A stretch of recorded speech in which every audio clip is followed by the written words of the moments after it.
بسم الله الرحمن الرحيم کتێبخانەی دەنجی ڕۆشنایی. ناوی کتێب سۆز و میهرەبانی پێغەمبەر صلی الله عليه وسلم. نووسەر دکتۆر محەممەد ڕاتب النابلوسی. وەرجێڕ ئامانج محەممەد ئەمین. تیراژ 3000 دانە. نۆبەی چاپ 1/2012 میلادی بەرامبەر 1433 کۆچی. لە بەڕێوەبەرایەتی گشتی کتێبخانە گشتیەکان ژمارە 1484 ساڵی 2010 میلادی پێدراوە. خوێندنەوەی ئومێد چالاک. کارە دەنجەکان هاوکار محەممەد حەسەن.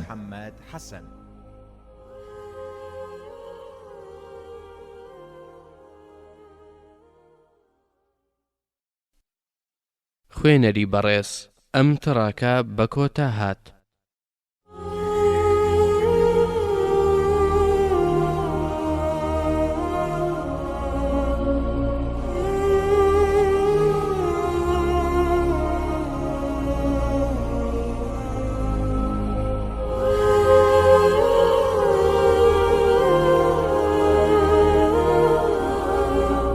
بسم الله الرحمن الرحيم. پێشەچی سوپاس و ستایش بۆ خوای گەورە و میهرەبان. پشت بەو زاتە بەرزە دەبەستین و داوای هیدایەت و ڕێنمووی لێ دەکەین. پەنای پێدەگرین لە شەڕ و نیەتی خراپی نێودەروون و کردەوە چەوتەکانمان. خوای گەورە هیدایەتی هەر کەسێک بدات تووشی گومڕایی و سەر لێ شێواوی نابێت. هەر کەسێکیش گومڕاب و ڕێنمایی کاری نییە. شایەتی دەدەم کە ذاتی ئەڵڵاه پەروەردگاری تاک و تەنهایە و هاوڵی نییە. هیدایەت و دینی ڕەوایی بە پێغەمبەرەکەیدا صلی الله عليه وسلم ڕەوانە کردووە تا زاڵ و سەرکەوتووی بکات بەسەر هەموو بیر و باوەڕ و ئاینەکانی دیکەدا، هەرچەندە بێباوەڕان و موشریکەکانیش پێیان ناخۆش بێت. شایەتی دەدەم کە سەروەرمان محەممەد صلی الله عليه وسلم بەندە و پێغەمبەری خودا ڕەحمەت و ڕێنیشاندەرە بۆ هەمووان. شایەتی دەدەین کە ئەو زاتە پەیامی خوای گەیاند و ڕاستپاردە و ئەمانەتەکەی بەجێ گەیاند و ئامۆژگاری ئوممەتەکەی کرد و بەمانای وشە لە پێناوی خوادا تێکۆشا و بەندەکانی خوای بۆ سەر ڕێگەی ڕوشد و هیدایەت ڕێنمووی کرد.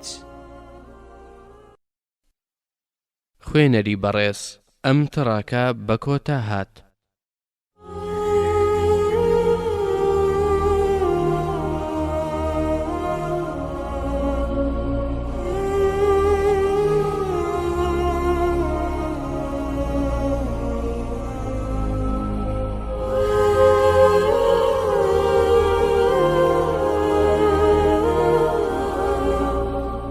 سۆز و میهرەبانی پێغەمبەر صلی الله عليه وسلم. لە مێژووی مرۆڤایەتیدا هیچ هەواڵ و ڕووداوێکی واقعی دوور و درێژ و گژگیر دەربارەی سەرکردە و ناوداران و پێشەوایان بە تەواوی و بەڕوونی نازانین کە بۆ ئێمە گوازرا بێتەوە وەکو ژیان نامەی محەممەدی کوڕی عەبدوڵڵاه پێغەمبەری خوا صلی الله عليه وسلم. دیارە ڕەحمەتی ئەو پێغەمبەرە نازدارە صلی الله عليه وسلم ڕێنموویە بۆ هەموو خەڵکی.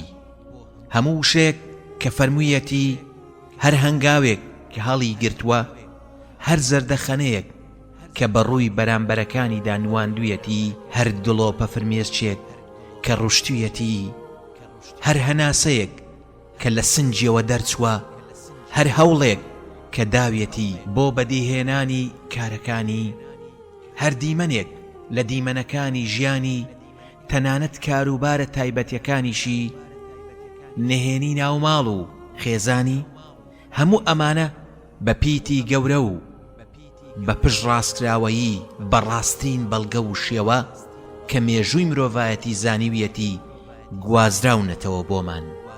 پێغەمبەر صلی الله عليه وسلم زیاتر لە 1400 ساڵە لە نێو جیهانی ئێمەدا نەماوە.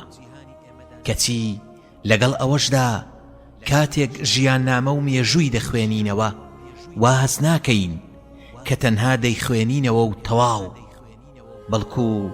بەڵکو وا دەزانین گوێمان لێیەتی و دەیبینین و لەگەڵ هەمان ئەو دیمەنانەدا دەژین کە لە مێژوەکەیدا نووسراوەتەوە. ئەمەیش مایی سەرسوڕمان نییە، مادامەچی ئەو زاتە گەورەیە هەڵبژاردەی خوای کاربەجێیە و خوای گەورە ویستی وا بووە کە بیکاتە کۆتا پێغەمبەر صلى الله عليه وسلم. لەبەرەوە زۆر سروشتیە بەسەرهاتی ژیانی ببێتە پرۆگرامێک بۆنەوە یەک لە دوای یەکەکان کە لە ژمارەیاندا کۆتاییان نایەت و ئەو ژیانە بە هەموو ورد و درشتێکیەوە لە سپێدەی بەرەبەیان و ڕووناچی ڕۆژگار نەکەر بۆ سەردەمەکەی خۆی و تەواو، بەڵکو بۆ هەموو سەردەمونەوەکانی تر ڕووناکتر و دیارتر دەبێ.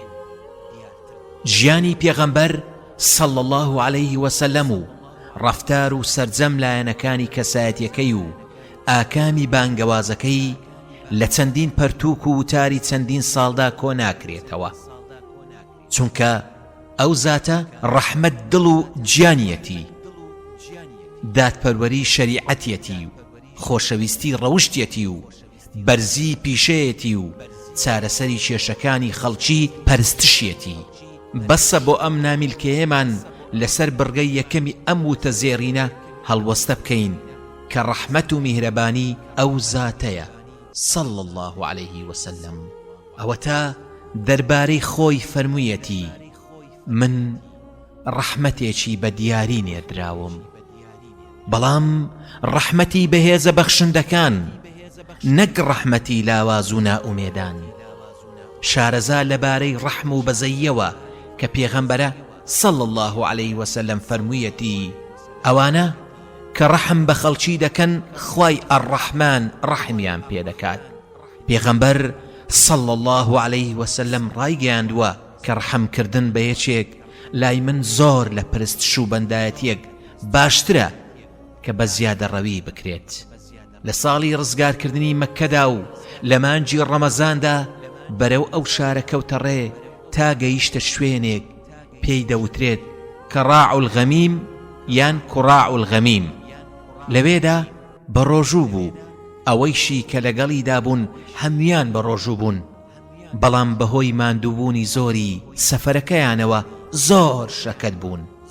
پێغەمبەریش صلى الله عليه وسلم داوای پەرداغی ئاوی کرد کە هێنایان لەناو خەڵکەکەدا بەرزی کردەوە تا هەموو خەڵکەکە بینیان، پاشان دەستی کرد بە خواردنەوەی. کاتێک پیان وت هەندێک لەو خەڵکانە هێشتا بە ڕۆژوون و نەیان شکاندووە، فەرمووی ئەوانە یاخیانن. زەحمەت و ماندوێتی سەفەر ڕێگەدەرە بۆ شکاندنی ڕۆژووی ڕەمەزانی. نەرمینواندن لەگەڵ خودی مرۆڤدا لە تەرازووی پێغەمبەردا صلى الله عليه وسلم لە سەرووی هەموو شتێکەوەیە. بۆیە ئەوانەی کە لەسەر ڕۆژوەکانیان بەردەوام بوون لەو سەفەرەدا هەتاوایان لێهات تەواو شەکەت بوون، لەبەرەوەی مۆڵەتی ئەرحەم الراحیمینیان ڕەت کردەوە. پێغەمبەر صلى الله عليه وسلم بەیاخی بوو ناوی بردن.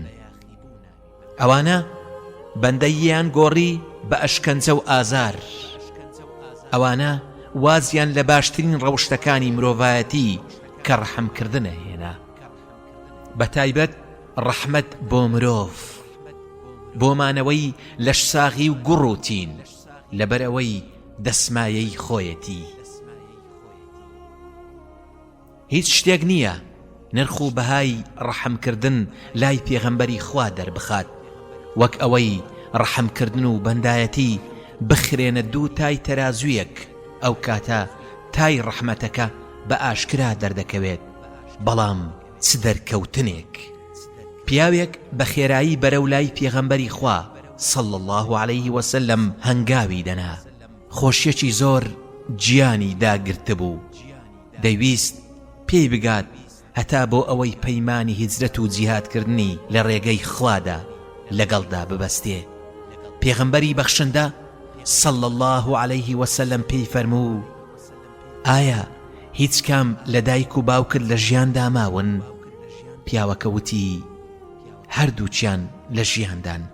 پێغەمبەر صلى الله عليه وسلم پێی فەرموو: دەبگەڕێەوە بۆ لای دایکت و باوکت بە جوانی مامەڵەیان لەگەڵدا بکە و خزمەتیان بکە. پیاوێکی تر لێی پرسی: ئەی پێغەمبەری خوا صلى الله عليه وسلم، من زۆر حەز دەکەم جیهادت لە خزمەتا بکەم بەڵام ناتوانم. ئەویش صلى الله عليه وسلم فەرمووی: ئایا هیچ کام لە دایک و باوکت ماون؟ پیاوەکە وتی: بەڵێ ئەی پێغەمبەری خوا صلى الله عليه وسلم، هەردووچیان ماون.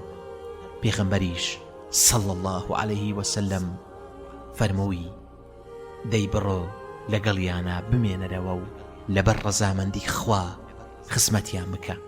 ئەگەر ئەوەت کرد ئەوە تۆ حاجیت و عەمرەت کردووە و کەسێکی مجاهید و تێکۆشەری.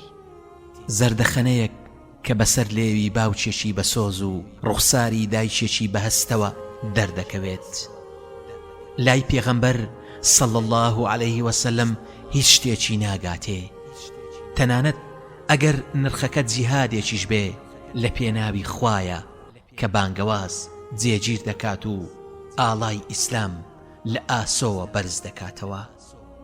کاتێک بەندایەتی بۆ خوددا ببێتە ئەشکەنجە لەسەر حیسابی ڕەحمکردن بە نەفس، ئەوە ئەو بەندایەتیە دەبێتە خراپ جوڵانەوە لەگەڵ باوک و دایکدا ئەگەر ئازاردانی دڵیانی تێدا بێت. ئەمە سەبارەت بە ڕەحمکردنی بەخۆی و دایک و باوچی. ئەیدا خۆ ڕەحمکردنی بە کەس و کار و خێزانەکەی چۆن بێ. ڕەحمکردن بە کەس و کار لای پێغەمبەر صلى الله عليه وسلم زۆر گەورەیە. پێغەمبەر صلى الله عليه وسلم چاچێتی ڕەها و تەواوی بەستۆتەوە بە چاکەکردن لەگەڵ کەس و کاردا.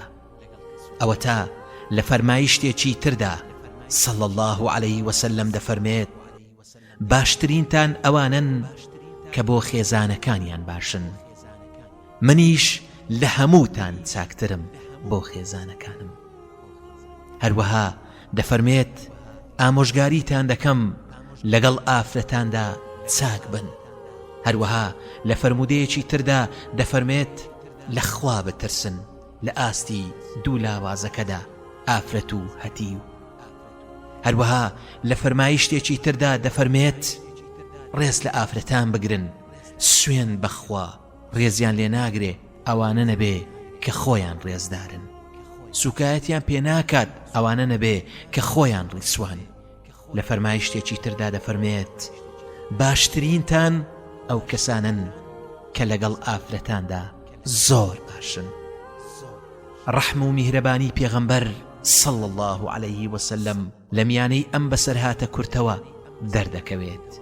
لە ئەبی قەلادەوە هاتووە کە دەڵێت مالیک بۆی جێڕاینەوە وتی: ڕۆیشتین بۆ خزمەتی پێغەمبەر صلى الله عليه وسلم. هەمومان گەنج بووین و تەمەنمان لە یەکەوە نزیک بوو. 20 شەو ڕۆژ لە خزمەتیا بووین. لەو ماوەیەدا پێغەمبەری خوا صلى الله عليه وسلم زۆر لەگەڵماندا بەڕەحم و میهرەبان و نەرمونیان بوو. کاتێک زانی تامەزرۆی گەڕانەوەین بۆ لای کەس و کارمان پرسیاری لێکردین کە دوای خۆمان چێمان بەجێهێشتووە. ئێمەیش پێمان وت: فەرمووی بگەڕێنەوە ناو خێزان و کەس و کارتان و فێریان بکەن و هەندێشتی تری باس کرد کە هەندێکیانم بیرە و هەندێکیشم بیر نەماوە. فەرمووی نوێژەکانتان بکەن بەو شێوەیە کە منتان بینی نوێژم کرد. کە کاتی نوێژ هات با یەکێکتان بانگ بفەرمێ و گەورەترینتان پێش نوێژیەکەتان بۆ بکات. ڕەحمەتی ئەو زاتە بۆ ئافرەتانی مێردار لە میانەی بەسەرهاتی خێزانی هاوڵی بەڕێزی عوسمانی کوڕی مەضعونەوە خوا لێی ڕازی بێ دەردەکەوێت کاتێک ئەم ئافرەتە ڕۆیشت بۆ لای خات و عایشە و غەم و پەژارەی خۆی لە دەست مێردەکەی دەربڕی وتی عوسمانی مێردم هەمیشە سەرقاڵی پەرست شەو بە ڕۆژ بە ڕۆژوە و بە شەو شەو نوێژ دەکات و ئاگای لەو نییە. دوای ئەوە پێغەمبەر صلى الله عليه وسلم بە عوسمان گەیشت و پێیوت عوسمان ئایا تۆ من بە پێشەنجی خۆت نازانی؟ عوسمانیش وتی دایک و باوکم بە قوربانت بێ. ئینجا پێغەمبەر صلى الله عليه وسلم فەرمووی بە ڕۆژ بە ڕۆژوویت و بە شەوی شەو نوێژ دەکەیت؟ عوسمان وتی بەڵێ ئەی پێغەمبەری خوا صلى الله عليه وسلم وا دەکەم. پێغەمبەر صلى الله عليه وسلم فەرمووی وا مەکە چونکە جەستەت مافی بەسەرتەوەیە و خێزانی شت مافی بەسەرتەوەیە. عوسمان لە دوای ئەو ئامۆژگاریەی پێغەمبەری خواوە صلى الله عليه وسلم بڕیاریدا مافی خێزانەکەیشی بدات. لە بەیانی داهاتوودا خێزانەکەی عوسمان ڕۆیشت بۆ ماڵی پێغەمبەری خوا صلى الله عليه وسلم بۆن خۆش و گەشاوە ئەدود بوو کە ئافرەتان لێی کۆبوونەوە و سەریان لە جوانی سوڕما بوو. وتیان ئەوە چییە؟ خێزانەکەی عوسمان؟ ئەویش بە شەرمێکەوە ئەوەمان کرد کە خەڵکی دەیکەن. بەڵکو پێغەمبەر صلى الله عليه وسلم وادەی بەو ژنە داوە ئەگەر بە جوانی مامەڵە لەگەڵ هاوسەرەکەیدا بکات پاداشتی ئەو مجاهیدەی هەیە کە لە پێناوی خوادا دەجەنجێت. وەکو دەزانن جیهاد لووتکەی ئیسلامە.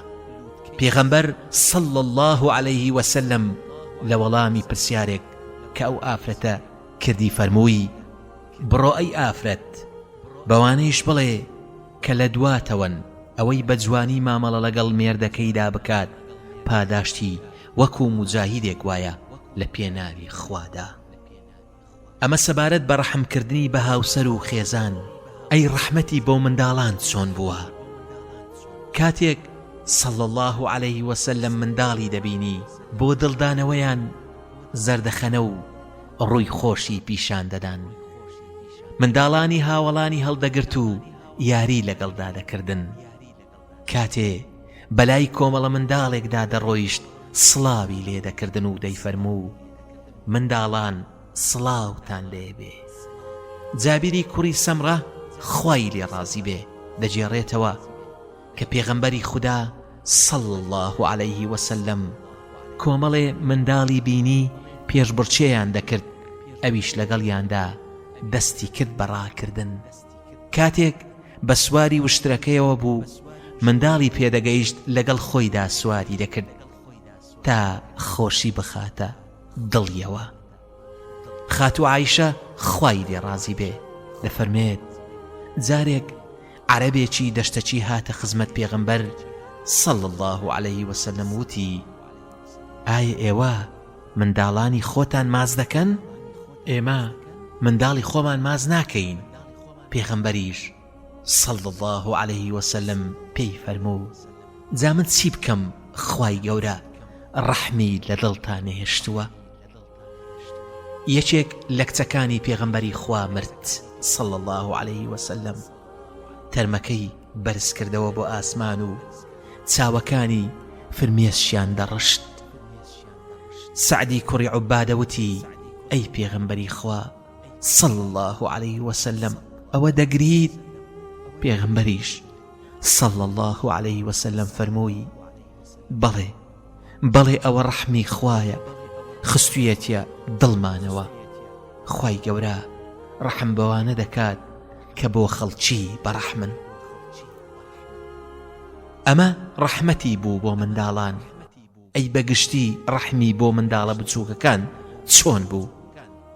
ئیبن سوەید دەڵێت ئەبازەڕم بینی پۆشاکێکی لەبەردا بوو بەندەکەیشی پۆشاکێکی وەک خۆی لەبەردا بوو.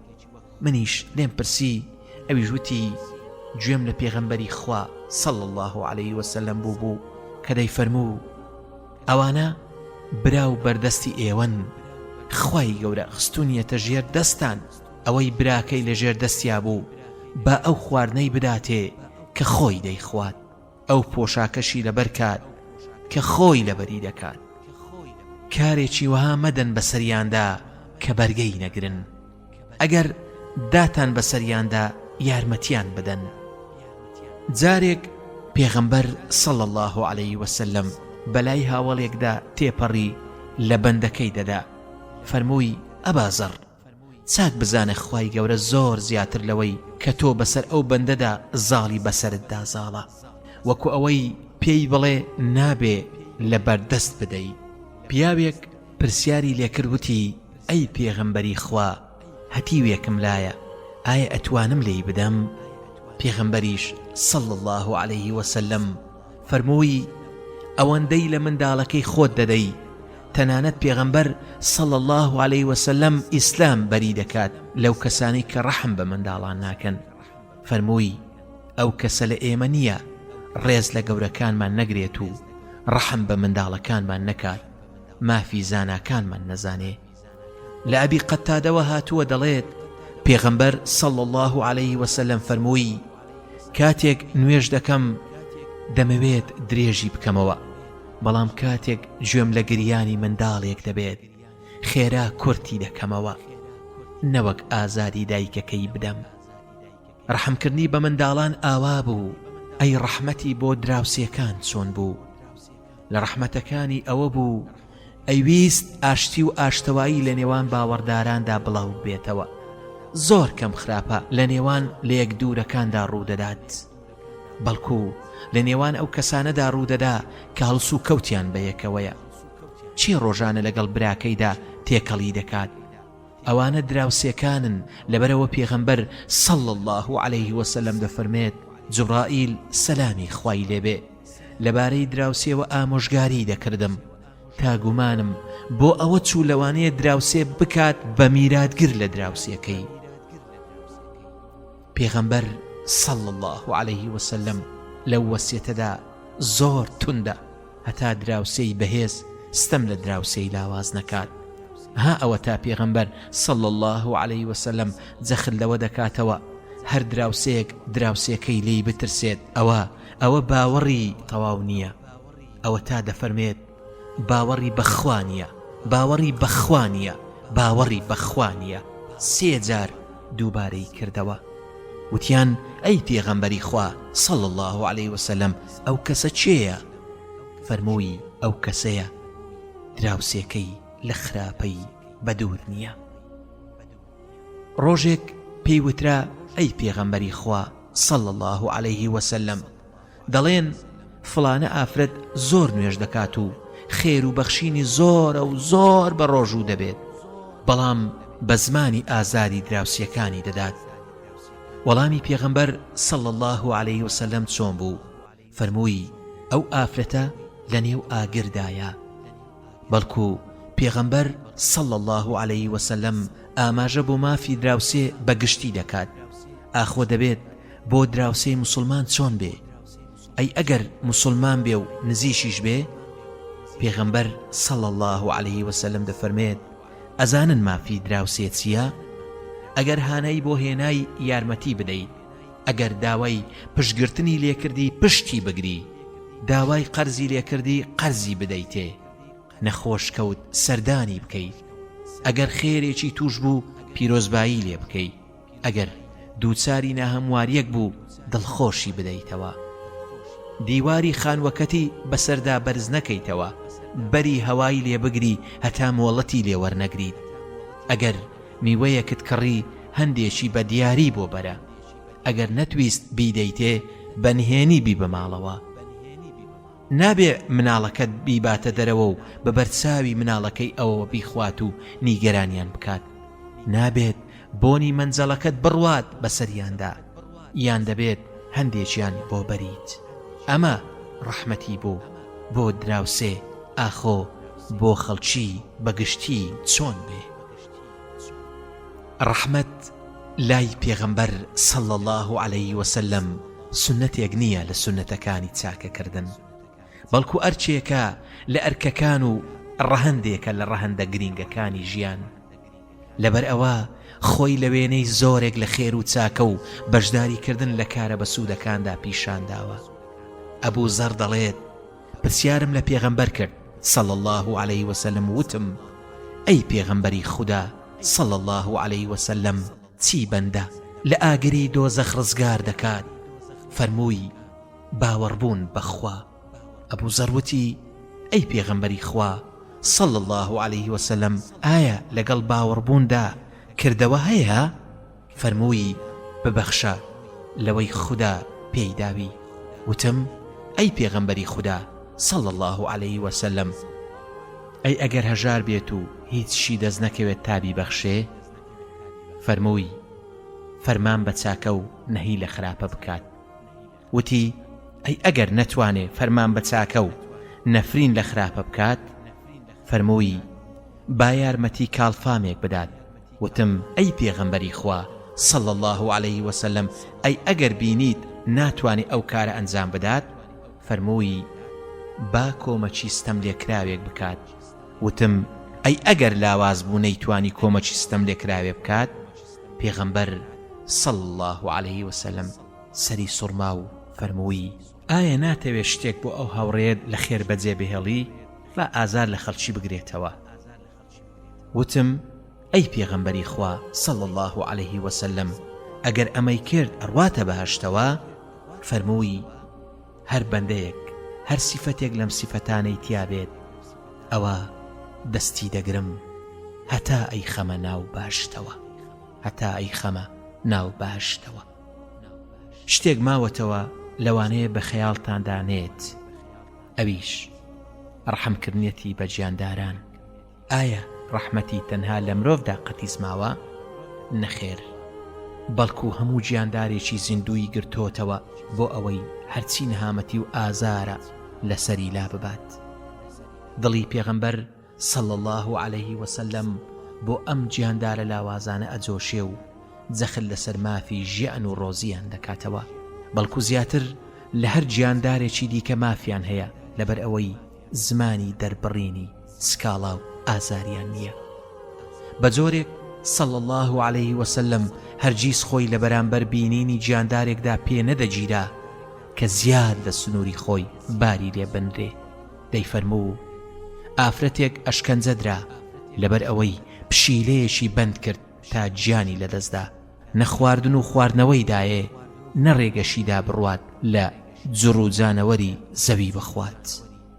لا جێڕانەوەیەکی تردا هاتووە دەڵێت ئافرەتێک چووە ئاگرەوە لەبەر پشیلەیەک کە بەندی کردبوو. پێغەمبەر صلى الله عليه وسلم ئەوەندە هەستی بە پێویستی ئاژەڵ دەکرد بۆ سۆز و بەزەیی وات دەزانی گوێی لە سکاڵای ئاژەڵێکی ئەشکەنجە دراوە و هاوار بۆ فریاکەوتنی دەکات. عەبدوڵای کوڕی جەعفەر دەڵێت پێغەمبەر صلى الله عليه وسلم ڕۆیشتە باخێکی ئەنساریەکانەوە وشترێکی تیابوو. هەر کە پێغەمبەری صلى الله عليه وسلم بینی سۆزی بۆ جوڵاو چاوەکانی فرمێسچیان پیاهاتە خوارەوە. پێغەمبەریش صلى الله عليه وسلم فرمێسچی چاوەکانی بۆ سڕی، فرمێشی چاوەکانی بۆ سڕی، بەوەیش وشترەکە هێور بۆوە، وشترەکە هێور بۆوە. ئینجا پێغەمبەر صلى الله عليه وسلم فەرمووی چێ خاوەنی ئەم وشترەیە؟ کوڕێکی ئەنساری وتی هی منە ئەی پێغەمبەری خوددا صلى الله عليه وسلم. پێغەمبەریش صلى الله عليه وسلم فەرمووی بۆ دەرهەق بەم وشترە کە خوا خستویەتە ژێردەستی تۆ لە خوا ناترسی. ئەو شکاتی لە تۆ کرد و وتی تێرم ناکات و زۆر ماندووم دەکات، بەڵام سەبارەت بە ڕەحمەتی بە ئوممەتەکەی لە دوای خۆی ئەوە هەر زۆر سوور بوو، ئەوە هەر زۆر سوور بوو لەسەر یەکڕیزی و یەکگرتووییان. نەهیشی دەکرد لە هەر چیەک کە ببوایە بەهۆی دووبەرەچی و پەرتەوازەی و لاوازبوونی ئوممەتەکەی. هیچ پرۆگرامێک نییە کە خەڵکی بان کردبێ بۆ برایەتیەکی ڕاستەقینە کە خۆی لە یەکێتی و هاوکاری و یەکڕیزیدا دەبینێتەوە. بێجگە لە پرۆگرامەکەی پێغەمبەری خوا صلى الله عليه وسلم کە خەڵکی بە ئاگا بهێنێتەوە و ئاگاداری بکاتەوە لە هەر جیاخوازی و پەرتەوازەیی و دووبەرەچی و دژایەتی و ڕق و قینەیەک کە دەبێتە مای لاوازکردنیان. ئەمەیش کڕۆک و ناوەڕۆکی بەرنامەی پێغەمبەری خوایە صلى الله عليه وسلم. ئەمەیش خۆی لە سونەتە زارەکی و کردەیەکانیدا دەبینێتەوە. لە سەردەمی پێغەمبەری خوادا صلى الله عليه وسلم نەفامێکات بۆ شاری مەدینە، کاتێک ئەو برایەتی و پێکەوە بوونەی لە نێوان خەڵکی ئەو شارەدا بینی زۆر پێی بێزار بوو. بەو برایەتیە پەست بوو کە لە نێوان موسڵماناندا لەو شارەدا هەیە. دوای ئەو هەموو دژایەتی و ڕق و چینە و ناتەبایەی کە لە سەردەمی نەفامیاندا لە نێوانیاندا بوو، بۆیە فەرمانی بە گەنجێکدا کە لە شێوەی خۆیدا بوو بڕوات لەگەڵ ئەوس و خەزرەزدا دابنیشێ و ڕۆژانی جەنجی بیعاتیان وەبیر بێنێتەوە کە کوشتارێکی گەورە لە نێوانیاندا ڕوویدا و هەندێک لەو شیعر و هۆنراوانەی وەبیر هێنانەوە کە لە کاتی جەنگدا بە یەکتریان بوتبوو. ئەوە بوو هەردوو هۆزەکە کەوتنە شانازیکردن بە خۆیانەوە، پاشان کەوتنە دژایەتیکردنی یەکتر، پاشان دوو پیاو لە دوو گەڕەکی بەرامبەر یەکتر کەوتنە بەرپەرزدانەوەی یەکتر. یەکێکیان وتی ئەگەر دەتانەوێ ئەوە شەڕەکەمان نوێ دەکەینەوە. هەردوو لا زۆر تووڕە بوون. خەریک بوو بەڵایەکی گەورە ڕووبدات. هەواڵی ئەمڕووداوە گەیشتە لای پێغەمبەری خوا صلى الله عليه وسلم. ئەویش بە تووڕەیەوە لەگەڵ کۆمەڵێک لە کۆچبەران ڕۆیشتە دەرەوە بۆ لایەن تا گەیشتە شوێنەکە و فەرمووی ئەی کۆمەڵی موسڵمانان لە خوا بترسن، ئەی کۆمەڵی موسڵمانان لە خوا بترسن، لە خوا بترسن. ئەوە بە بانگەوازی نەفامی ئەجوڵێنەوە لە کاتێکدا من لە نێوتاندام. ئایا دوای ئەوەی خوای گەورە بەرەو ئیسلام ڕێنمونیکردن و ڕێزی لێنان و لە بانگەوازی نەفامی دایبڕین و لە بێباوەڕی دەربازی کردن و بەهۆیەوە یەکتان گرت و خۆشەویستی خستە نێوانتانەوە دەگەڕێنەوە سەر بێباوەڕیەکەتان؟ ئەوە بوو هەردوو لایەن زانیان کە ئەوە کاری شەیتان و دژمنەکانیان بوو، خەریک بوو دووبارە تووشی دووبەرەچی و ناکۆچیان بکات. بۆیە بەسەر یەکتردا گریان و باوەشیان بە یەکدا کرد و لەگەڵ پێغەمبەری خوادا صلى الله عليه وسلم بە گوێڕایەلی و ملکەچیەوە گەڕانەوە ماڵەکانیان. ئەمەیش سووربوونی پێغەمبەری خوا صلى الله عليه وسلم دەخاتە ڕوو لەسەر یەک ریزی موسڵمانان و یەکگرتووی ئومەتەکەی لە دوای خۆشی. لە ئیبن عەباس جێڕاوەتەوە دەفەرمێت پێغەمبەری خوا صلى الله عليه وسلم فەرمووی لە دوای من مەگەڕێنەوە سەر بێباوەڕی و لە گەردنی یەکتر بدەن. کاتێک ئاهەنگی لەدایکبوونی پێغەمبەر صلى الله عليه وسلم دەجێڕین و یادی دەکەینەوە، دەبێت سووربوونی ئەو زاتە لەسەر یەک ریزی و سەربەرزیمان بهێنینەوە یادمان. ئێستاش لە هەموو قۆناغێکی تر زیاتر پێویستمان بەگرتنی درزی جودایی و لە دەوری یەک کۆبوونەوە و تیمارکردنی برینەکانمان و ڕێخستنی ریزەکانمان هەیە. دیارە ناتوانین مافی خۆمان و خاچی خۆمان و وەربگرینەوە بە هاوکاری و پاڵپشتی و هاوبەندیمان لەگەڵ یەکتردا نەبێ.